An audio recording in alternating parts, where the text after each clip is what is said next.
Bonjour à tous, cette vidéo est un nouveau format. Je vais essayer de traiter un petit peu de l'actualité quand on a de ce genre d'événement pour vous dire ce que j'en pense. Moi j'aime beaucoup les champions garantis. Je suis très économe de mes chartes comme vous pouvez le voir. C'est quasiment que pour les champions garantis ou pour les fusions que je vais ouvrir. Donc là on a un champion garanti. Qu'est-ce que j'en pense? Alors c'est une épique, ça coûte pas très cher à invoquer. On a une A1 qui augmente la durée des debuffs de façon aléatoire. C'est une très bonne A1. Après, c'est tellement aléatoire qu'on ne peut pas compter dessus. Ensuite, on attaque 3 fois un ennemi, retirer un buff aléatoire. Bon, c'est aussi intéressant. Ensuite, on a attaqué tous les ennemis, possède 50% de chance de placer un debuff réduction de résistance. Alors ça, c'est tout l'intérêt de ce champion, c'est-à-dire que bon, on gère les buffs, les debuffs, et on va surtout poser un décrease résistance. Alors moi, ce que je vois, c'est que ce champion, en fait, il fait le contraire du boost précision. Sauf qu'il est beaucoup plus compliqué à mettre en place parce qu'un boost précision, imaginons que votre champion il a 400 de précision et que en face toute l'équipe a 600 de résistance, il va jamais réussir à placer son boost de précision, enfin son décrease résistance. Alors qu'un boost de précision, il va passer de 400 à 600 et du coup avec ces 600, il va réussir à poser les buffs sur l'équipe adverse. Donc en gros, moi j'aime pas du tout le décrease, la réduction des résistances. Je trouve que améliorer la précision est beaucoup plus intéressant dans le jeu. Après, là, on l'a accès avec une épique. Donc on va dire, quand on débute le jeu, ça peut être intéressant parce qu'on n'a pas encore Lady Kimi qui est un champion garanti par exemple. On n'a pas fait la fusion de Yoshi qui donne aussi un boost de précision. Mais on a Pestilus par exemple qui donne un boost de précision et qui donne un boost d'autocritique également, et je vais préférer avoir Pestilus que ce genre de champion.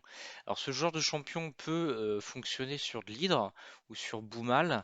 Je me dis que ça peut être intéressant sur ce type de contenu, mais très clairement pour moi ça va rester dans la chambre. Il y a plein de champions bien meilleurs que ça. Donc ce champion ne vaut pas la peine, je vais pas l'invoquer.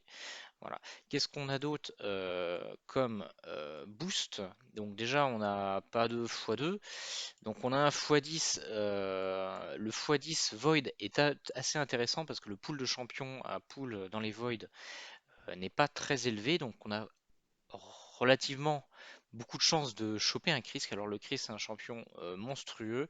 Donc là je dirais que si vous avez des Void et que vous voulez vous attaquer à l'hydre notamment, eh bien vous pouvez ouvrir vos voids pour tenter d'avoir un Krisk. Alors idéalement, vous surveillez votre PT grâce à RSL Helper qui vous dit un petit peu où vous en êtes. Donc là, bon, j'en suis à 42. Au bout de 200, on peut avoir des legs. Donc moi, clairement, j'en suis très loin de ma PT. Mais si vous êtes à 180, par exemple, là, vous pouvez vous dire, bah, je peux essayer d'aller voir ce qu'il y a dans ma PT. Et pour forcer un légendaire à apparaître, et vous avez pas mal de chances d'avoir un Krisk. De façon générale, je vais quand même vous recommander d'ouvrir que sur des x2, à part si vous êtes proche de votre PT, je dirais que c'est assez intéressant pour avoir Krisk. Tout le reste, franchement, n'en vaut pas la peine. On a quand même Tyran qui est un bon champion, on a également Kyoku qui est un très bon champion, mais ça ne vaut pas du tout la peine d'ouvrir des shards pour ça. Donc moi, c'est un événement que je vais tout simplement skipper. Je vais garder tout ce que j'ai et au prochain événement, bah, j'en aurai un peu plus. Donc j'aurai aucun problème pour aller chercher les 5 bootlegs, parce que moi quand je fais les événements, c'est vraiment, je me dis, je sais pas ce que je vais ouvrir. Par contre, il y a une chose qui est sûre, c'est que je vais finir l'événement, je vais arriver ici et donc j'aurai au moins les 4 bootlegs qui sont régulièrement offerts avec des poulets 5 étoiles. Donc pour moi, c'est l'objectif à atteindre pour tout le monde. C'est-à-dire quand vous ouvrez pas pour vous dire, allez, j'ai 10 secondes de bonheur et j'aurai peut-être rien du tout.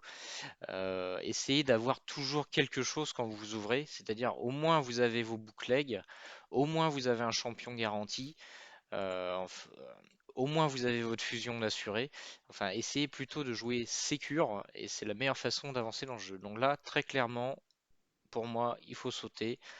Il n'y a que pour les voids, si vous êtes proche de votre PT, vous pouvez aller essayer de gratter le Krisk. Merci à tous.